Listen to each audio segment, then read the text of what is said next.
ng panahon ng Administrasyong Duterte ang modernization program ng ating mga jeepney.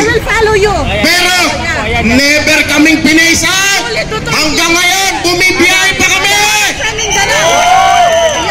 Dahil ito sa pakikipaglaban natin noong panahon ng mga Duterte, hindi kami tinatanggal sa kalsada.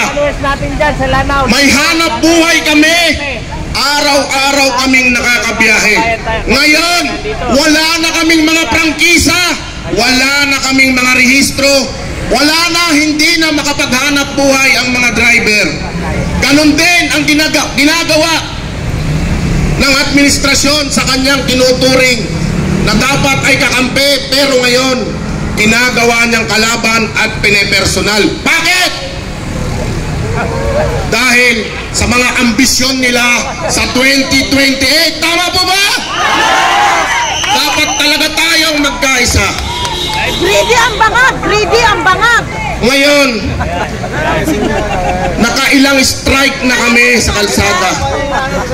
Simula nang maupo ang bagong administrasyon na ito. Hirap na hirap ang mga driver at operator. Ano po sabi niya? Greedy ang bangag! Naghahanap buhay ng marangal pero ginagawang kriminal. Yung mga tamad, lalong ginagawang mangmang sa pamamagitan ng ayuda.